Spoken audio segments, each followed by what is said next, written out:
बिस्मिल्लाहिर्रहमानिर्रहीम। तो कल हम लोगों ने सारे टूल्स कंप्लीट कर लिए थे। मैंने पेन टूल और कर्वेचर टूल भी आपका कंप्लीट करवा दिया था। आज जो लास्ट हमारा रह गया है वो ब्लेंड टूल रह गया, बट ब्लेंड टूल के ऊपर मैं आपको प्रॉपर एक लेक्चर रखूंगी। अभी जो बाकी हमारे टूल्स रह गए हैं वो जरा मैं डिस्कस करना चाह रही हूँ आपके साथ। तो सबसे पहले तो हम कोई टेक्स्ट लिख लेते हैं, ठीक है। फॉर एग्जाम्पल, या कोई लोगो एक क्रिएट कर लेते हैं। चलें टेक्स्ट ही लिख लेते हैं। फॉर एग्जाम्पल मैं अपना नेम लिख रही हूँ, करतुलैन आमिर, ठीक है। शिफ्ट प्रेस करके मैं इसको लार्ज कर रही हूँ इसका साइज, और यहाँ से भी इक्वल कर दूंगी, 45 हो गया। अब यहाँ पे टेक्स्ट की प्रॉपर्टीज तो मैं आपको बता चुकी हूँ कि लाइन स्पेसिंग है, ये पैराग्राफ स्पेसिंग है। ये हम लोगों ने फर्स्ट ई बुक वाले लेक्चर में पढ़ा था सारा डिटेल से। उसके अलावा कलर की भी हम ऑलरेडी डिटेल से पढ़ चुके हैं। कलर मैं यहाँ से पहले चेंज कर लेती हूँ कोई अच्छा सा। अब यहाँ पर आपको एक एफ एक्स का ऑप्शन नजर आ रहा है। एफएक्स का मतलब है इसके ऊपर अफेक्ट्स, ठीक है। एफएक्स में आपके अफेक्ट्स होते हैं। अफेक्ट्स में आपके पास 3D कन्वर्ट इनटू शेप, ठीक है। ये थोड़ा डिटेल से पढ़ने वाली चीज है, इसको भी इग्नोर कर लें। क्रॉप मार्क्स भी, डिस्टोर्ट एंड ट्रांसफॉर्म, ठीक है। ये सबसे पहले मैं बताती हूँ। ये अफेक्ट है प्री डिस्टोर्ट। ये देखें, इसको आप ओके करें, ठीक है। ये आपके टेक्स्ट को डिफरेंट छोटे छोटे डॉट्स में कन्वर्ट कर देगा। मतलब फॉर एग्जांपल ये इस तरीके से, मैं जूम अगर ये यहाँ पर हो जाए, नहीं मैं इसको डिलीट कर रही हूँ। कुछ इफेक्ट्स आपको यहाँ पर शो होंगे, कुछ नहीं होंगे। पक्का रैंट रिव्यू कर रही हूँ मैं इसको, पर जूम नहीं हो रहा, रुक जाए जरा। यहाँ एक लाइन पे ट्राई करते हैं, शिफ्ट प्रेस करके मैं स्ट्रोक में लाइन कर रही हूँ। ये सारे इफेक्ट्स हैं।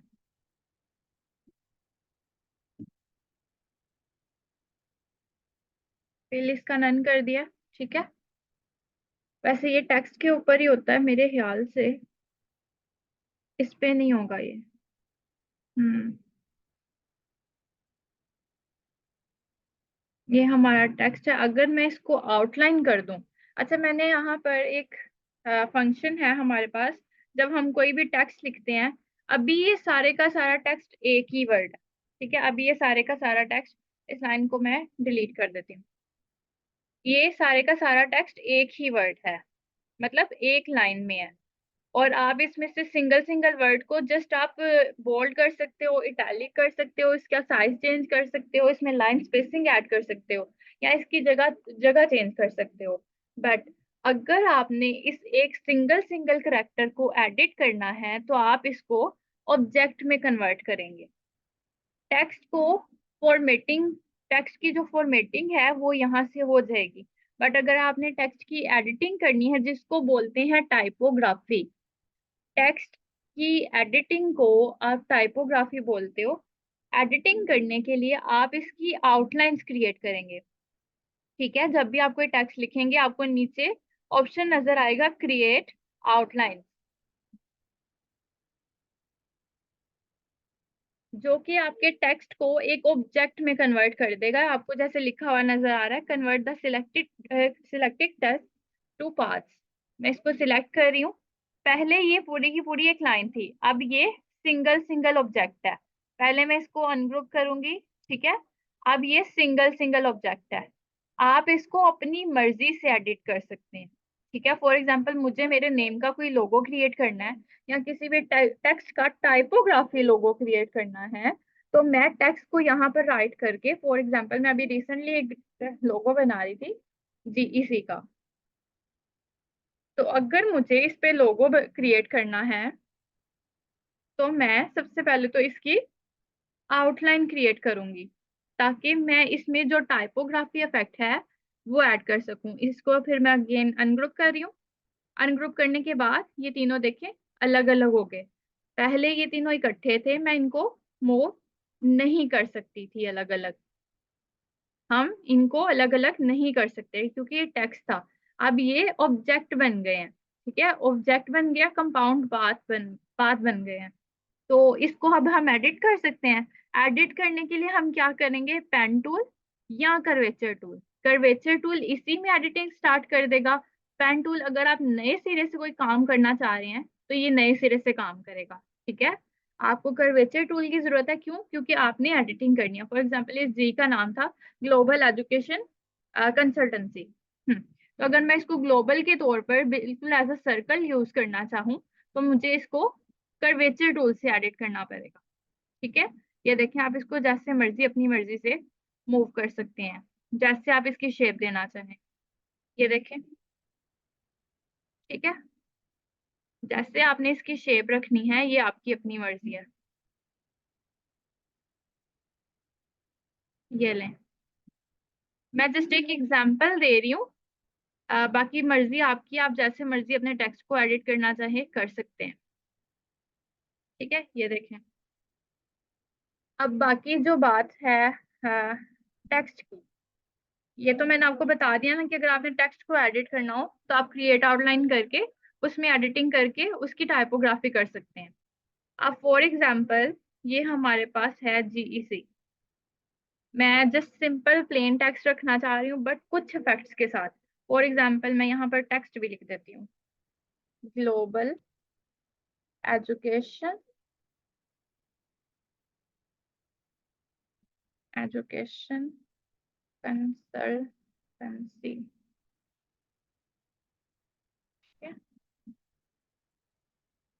इसका साइज कर देते हैं स्मॉल।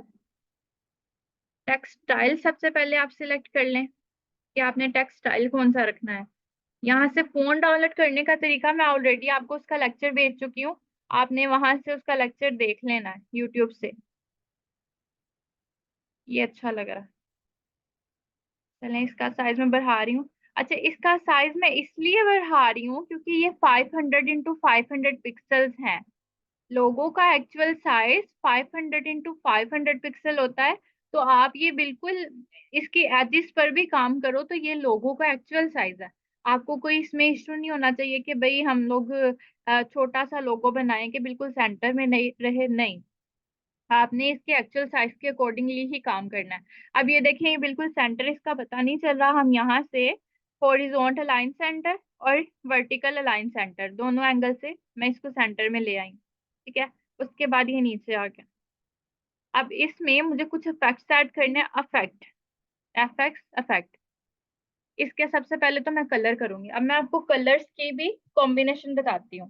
टेक्स्ट में जब आप कलर करते हो, फॉर एग्जांपल मैं यहाँ से ब्लैक कलर को एडिट करके यहाँ से कोई भी कलर सिलेक्ट कर लेती हूँ। अच्छा, ये भी टेक्स्ट नहीं सिलेक्ट, इसको भी सिलेक्ट कर लेते हैं। अब इसको मैं कलर करती हूँ, ओके किया। ठीक है, ये हमारे पास सिंपल रैंडम कलर है। अब अगर मुझे इसमें ग्रेडियंट कलर करना है, फॉर एग्जांपल यहाँ पर हमारे पास ग्रेडियंट कलर मौजूद है। यहाँ पर स्वैचेस में, ये स्वैचेस होते हैं ना, इसमें हमारे पास ये एक ग्रेडियंट कलर मौजूद है। अब आप देखोगे कि ये एक ऑब्जेक्ट नहीं है तो इसमें ग्रेडियंट कलर नहीं हो सकता। अब मैं इस वाले ग्रेडियंट कलर को यहाँ से ट्राई करके देखती हूँ, नहीं, इसने ब्लैक कर दिया। आई ड्रॉपर से ट्राई करती हूँ, आई ड्रॉपर से भी ये ब्लैक ही रहा। यहाँ पर तो शो हो रहा है बट कलर नहीं होगा इसमें। तो इसको कलर करने के लिए, ग्रेडियंट कलर करने के लिए भी पहले हमें इसको ऑब्जेक्ट में कन्वर्ट करना पड़ेगा, जो कि है क्रिएट आउटलाइन। ठीक है, क्रिएट आउटलाइंस का दूसरा जो मैं तरीकाकार बता रही हूँ टेक्स्ट के ऊपर जैसे काम करता है। तो अभी दोबारा मैं इसको क्रॉस कर रही हूँ। ठीक है, ये आउटलाइंस हो गई है क्रिएट इसकी। अब इन तीनों में कलर करना, तो मैं अभी इसको अनग्रुप नहीं कर रही हूँ। अब दोबारा मैं स्वैचेस में जा रही हूँ और ये अब ग्रेडियंट कलर करूंगी। ये देखें, अब इसमें ग्रेडियंट कलर आ गया। अब आपको मजीद ग्रेडियंट कलर चाहिए।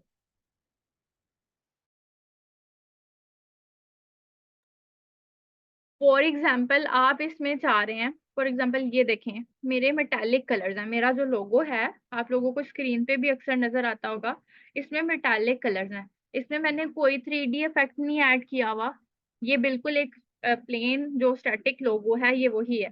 बट इसमें मैंने कलर कॉम्बिनेशन और इफेक्ट्स ऐसे यूज किए हैं कि ये 3D मॉडल लग रहा है। तो उसके लिए आपने क्या करना है, यहाँ पर बिल्ट इन फीचर्स हैं जो आपको स्वैचेस में मिलेंगे, लाइब्रेरीज में मिलेंगे एडोबे इलस्ट्रेटर की। यहाँ पर जब आप फिल पर क्लिक करोगे ना, यहाँ पर आपके पास लाइब्रेरी होगी। आपने इस पर क्लिक करना है, आर्ट हिस्ट्री पर क्लिक करना है, एंशंट पर क्लिक कर देना। ठीक है, ये एंशंट पर क्लिक करने के बाद यहाँ पर मैं इस पैनल को लेकर आ रही हूँ और ये नीचे तक देखें। ये कलर्स आना स्टार्ट हो गए हैं। ये तो बेसिक कलर्स है ना, आप इसको आगे करते जाएं। बकायदा ऊपर नेम भी यार मेंशन है कि ये किस पर्पस के लिए यूज हो रहे हैं। अगर आप इम्प्रेशन के लिए यूज कर रहे हैं, कलर ये कॉम्बिनेशन चाहिए, तो यहाँ पे आपको इम्प्रेशन के लिए कलर कॉम्बिनेशन मिलेगा। ये सारी कलर पैलेट है। ठीक है, नेक्स्ट चलते हैं मिडल एजेस के लिए, उसके बाद पॉप आर्ट के लिए, उसके बाद प्री हिस्टोरिक। ठीक है, उसके बाद ये देखें, वन बाय वन यहाँ पर आपको डिफरेंट कलर पैलेट्स मिलेंगे। यहाँ पर भी काफी सारे कलर्स हैं। ये डाई कलर है, डिक कलर्स हैं गाइड। हर कलर का पर्पस अलग होता है यूज करने का, और हर, मैंने आपको बताया था, हर फीड के लिए भी अलग अलग कलर कॉम्बिनेशन यूज होते हैं। अभी ये सारे प्लेन कलर्स हैं, इसमें ग्रेडियंट कलर्स नहीं है, ये सारे प्लेन कलर्स हैं। नेक्स्ट, मैं थोड़ा फास्टली मूव करती हूँ इसको। ये सारे प्लेन कलर्स हैं। अब अगर आप स्वेचेस के बिल्कुल लास्ट में जाएं तो यहाँ पे आपके आपके पास ग्रेडियंट कलर्स आना शुरू हो जाएंगे। ठीक है, ये सारे ग्रेडियंट कलर्स आना स्टार्ट हो गए हैं। अभी थोड़ा और आगे जाएंगे हम। ये देखें, ये सारे ग्रेडियंट कलर्स हैं। अब मैं इसको सिलेक्ट करती हूँ, वन बाय वन आपको कलर्स दिखाती हूँ। अब अगर इसके पीछे मैं एक प्यारी सी प्लेन बैकग्राउंड यूज कर लूँ, ठीक है, तो आपको ये जो ऊपर कलर्स होंगे वो ज्यादा प्रोमिनेंट होते नजर आएंगे। या डार्क कलर की बैकग्राउंड रख लेते हैं। इसको मैं राइट क्लिक करके अरेंज सेंड टू बैक कर रही हूँ। ठीक है, अब इसके ऊपर कलर ट्राई करते हैं ग्रेडियंट कलर्स में। अब ये कलर्स आपको थोड़ा अफेक्ट ऐड होता पता चलेगा। दोबारा सिलेक्ट कर रही हूँ, अगेन कलर। ये देखें,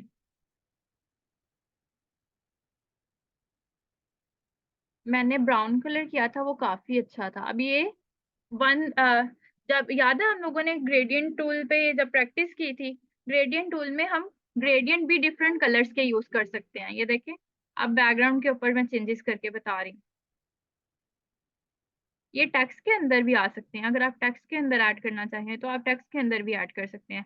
बट ये बिल्कुल किसी और कॉम्बिनेशन के लिए यूज होंगे, लोगों के लिए अच्छा नहीं रहेगा। ये प्लेन कलर है जो कि लोगों के लिए यूज हो सकता है। तो यहाँ पर ऊपर फिर हमें कलर इसमें डार्क रखना पड़ेगा। कलर कॉम्बिनेशंस पर आपको बहुत वर्क करना पड़ेगा, इस पे प्रैक्टिस करनी पड़ेगी काफी ज्यादा। ठीक है, ये कॉम्बिनेशन अच्छा है, बट हमें लोगों के लिए चाहिए स्पेसिफिक। ठीक है, लोगों के लिए स्पेसिफिक चाहिए, तो इसको मैं यहाँ पर रख रही हूँ। सबसे ज्यादा कलर अच्छे लगते हैं ब्लैक में, तो मैं बैकग्राउंड को ब्लैक कर रही हूँ, बाकी टेक्स्ट को व्हाइट कर रही हूँ। ठीक है, इसके अंदर बेसिकली हमें कलर करना है, तो मैं नेक्स्ट मूव करती हूँ। कोई अच्छा सा कलर, लाइट सा। ये देखें, ये लाइट सा अच्छा लग रहा है। अब इस लाइट से कलर पे मुझे इफेक्ट्स ऐड करने हैं। ठीक है, मैं अभी जो आपको इफेक्ट्स का बता रही थी, एफएक्स का बता रही थी, इसको भी डिलीट कर देते हैं। दोबारा मैं मेन स्क्रीन पे आ गई।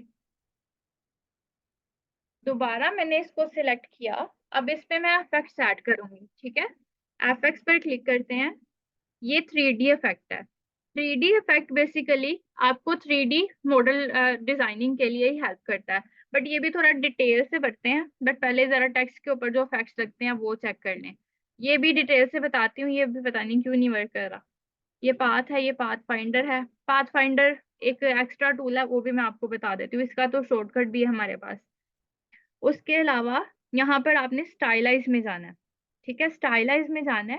जब आपने अपने किसी भी ऑब्जेक्ट के पीछे शेडो ऐड करना है या टेक्स्ट के पीछे भी शेडो ऐड करना है, तो आप ड्रॉप शेडो पर क्लिक करते हैं।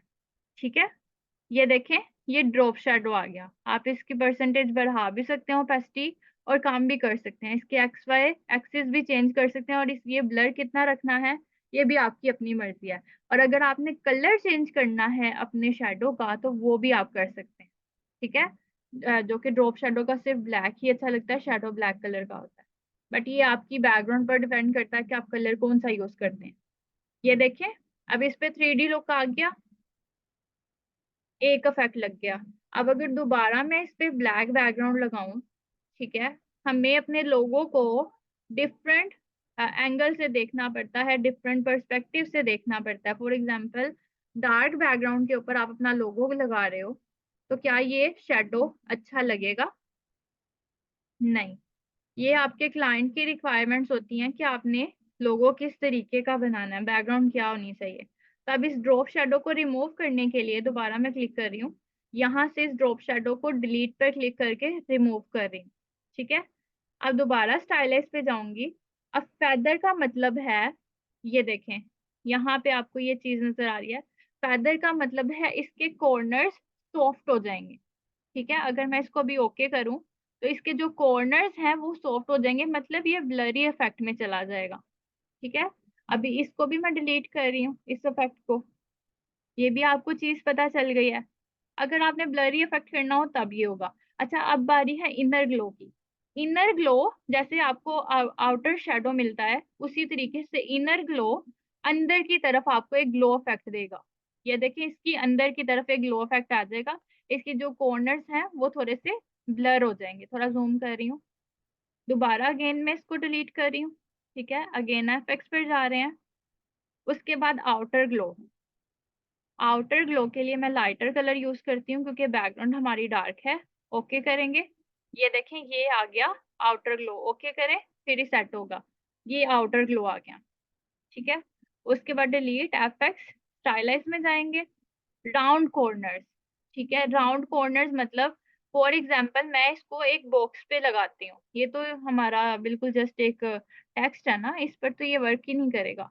फॉर एग्जांपल, मैं शार्प एजेस वाले बॉक्स के ऊपर ये इफेक्ट लगाऊंगी। तो मैं जूम करती हूँ ताकि आपको थोड़ा सा चेंज भी पता चले। यहाँ पर कॉर्नर्स पे आपने फोकस करना है। एफएक्स पर दोबारा स्टाइलाइज, राउंड कॉर्नर। ये 0.1 है, अगर मैं ज्यादा भी बढ़ाना चाहूँ। इसको दोबारा प्रीव्यू पे करती हूँ। ये देखें, बल्कि आपको यहाँ पे शो हो रहा होगा कि आपको कितने परसेंट इसको राउंड करना है। आप बिल्कुल अंदर की तरफ जाते जाएंगे तो ये तो सर्कल ही कर देगा। ये जो जो छोटे छोटे एजेस होते हैं ना, ये इसको राउंड करने में आपको हेल्प करता है। दोबारा मैं इसको डिलीट कर रही हूँ। ठीक है। अगेन एफएक्स, स्टाइलाइज का लास्ट इफेक्ट, क्रिबल। स्क्रिबल आपको पेंसिल लाइंस इफेक्ट दे देगा। ठीक है। आप इसको किसी भी एंगल में, किसी भी कर्वनेस में, स्ट्रोक इसका अपनी मर्जी से बढ़ा सकते हैं, पाथ ओवरलैप जैसे मर्जी आपकी। आप इसकी सेटिंग को अपने तरीके से एडिट करके, इसके एंगल्स को अपने तरीके से एडिट करके, इसको आप चेक कर सकते हो कि कौन सा एंगल आपको ज्यादा अच्छा लग रहा है। ठीक है। ये एडिटिंग आप अपनी मर्जी से करते हो, ये किसी की पाबंदी नहीं होती।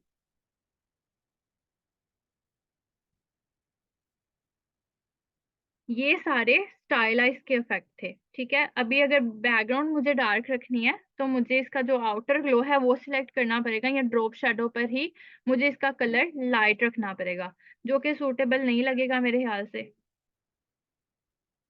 ये देखें, बिल्कुल भी नहीं पता चल रहा। ड्रॉप शेडो सिर्फ शेडो के लिए ही होता है, तो ये लाइटर बैकग्राउंड के ऊपर ज्यादा असर करेगा।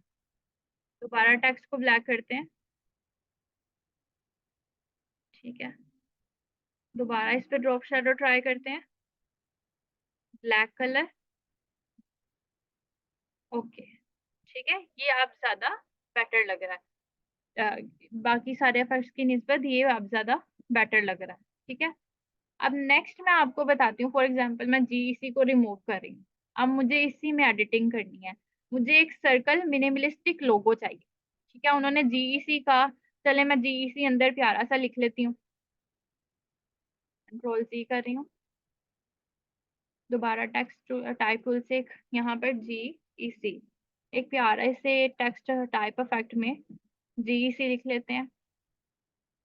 क्योंकि ये एक मिनिमलिस्टिक लोगो है, तो मैं इसको जितना प्यारा हो सकता है उतना करने की कोशिश करूंगी। लाइट लाइट से लोगो होते हैं मिनिमलिस्टिक लोगोस। ठीक है। अब ये हमारा एजुकेशन, ग्लोबल एजुकेशन कंसल्टेंसी है। यहाँ पर एफएक्स में आपको रैप का ऑप्शन लास्ट में नजर आ रहा है। ठीक है। रैप के ऑप्शन में आप तो अपने टेक्स्ट को कन्वर्ट कर देते हो इनटू शेप, ठीक है। जैसे कि हम लोगों ने यहाँ पर टेक्स्ट के सेकंड वाले type on the part tool, type vertical type tool, कि ये दोनों चीजें हम लोगों ने अच्छे से पढ़ ली थी। बट अब इसको यहाँ से अगर हम रैप करना चाहें, फॉर एग्जाम्पल हम किसी शेप पर नहीं लिखना चाह रहे, हम इसको डिफरेंट इफेक्ट देना चाह रहे हैं, एंगल्स देना चाह रहे हैं, तो ये बेसिकली एंगल्स के लिए यूज होता है। क्या जो रैप इफेक्ट है ये एंगल्स के लिए यूज होता है। अभी मैं अगर इसको ओके करके फिर एडिट करूं, तो यहाँ से पहले मुझे टेक्स्ट को सिलेक्ट करना है और यहाँ पर दोबारा मैं रैप टेक्स्ट के ऊपर, रैप आर्क के ऊपर क्लिक करूंगी। वर्टिकल चाहिए वर्टिकल हो जाएगा, हॉरिजॉन्टल चाहिए हॉरिजॉन्टल हो जाएगा, और हॉरिजॉन्टल में आर्क लोअर चाहिए, ये लोअर है, ठीक है। उसके अलावा यहाँ पर शेप्स बनी हुई है आर्क अपर, जैसे आप चाहो। उसके अलावा आर्क ये इस तरीके की शेप है, ठीक है। बज ये आपकी अपनी मर्जी है, मैं थोड़ा सा इसको साइड पे कर ही देती हूँ, ठीक है। ये बज आ गया, दोबारा सिलेक्ट करके। उसके बाद शेल लोअर, ठीक है। ये सारी शेप्स हैं टेक्स्ट की, ये देखें। फ्लैग, आप इसके एंगल्स भी चेंज कर सकते हैं, ये देखें।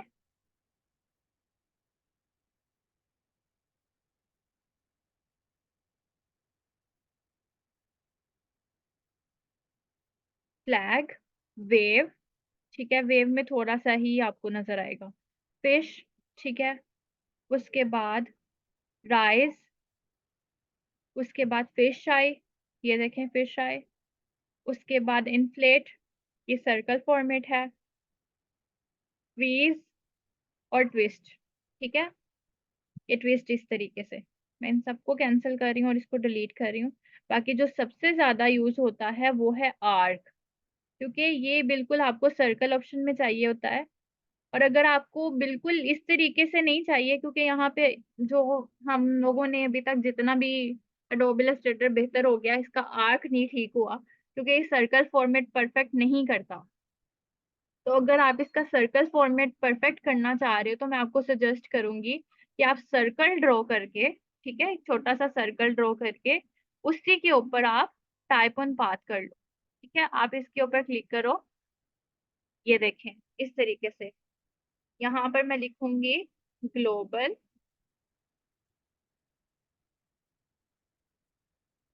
एजुकेशन कंसल्टेंसी, ठीक है। इस तरीके से आप ये काम कर लो। बट इसमें आपकी एडिटिंग मुश्किल है करना, ज्यादा एडिटिंग करना मुश्किल है। ये काम फोटोशॉप में ज्यादा अच्छे तरीके से हो जाता है। इसमें राइटिंग स्टाइल आप चेंज कर लें बेशक बाद में, ठीक है। मैं इसका राइटिंग स्टाइल चेंज कर देती हूँ। बट राइटिंग स्टाइल चेंज होगा तो आपको सर्कल को भी बढ़ाना या कम करना पड़ेगा। फॉर एग्जाम्पल मैं सर्कल बढ़ा देती हूँ और टेक्स्ट का साइज स्मॉल कर देती हूँ थोड़ा। वैसे ये भी ठीक ही लग रहा है, आप इसके अंदर GC लिख दें, टेक्स्ट इफेक्ट ठीक है। ये एक अच्छा मिनिमलिस्टिक लोगो लग रहा है। इसमें आप थोड़ा बहुत एजुकेशन या कंसल्टेंसी के हवाले से कोई चीज ऐड कर दी जाए तो ये भी थोड़ा बेहतर लग रहा है, या सर्कल ऐड कर दिए जाए दरमियान में तो भी बेहतर है, ठीक है। इसको मैं बीच में ऐड कर देती हूँ। इस पे कोई प्यारा सा ये कलर कर लेते हैं जो कि अच्छा लगे। राइट क्लिक करें, सेंड टू बैक, और इस पे वाइट कलर, अगर डार्क बैकग्राउंड है तो लाइट कलर ऊपर करेंगे, और अगर लाइट बैकग्राउंड है तो डार्क कलर ऊपर करेंगे, सॉरी। तो इसका कलर चेंज कर लेते हैं।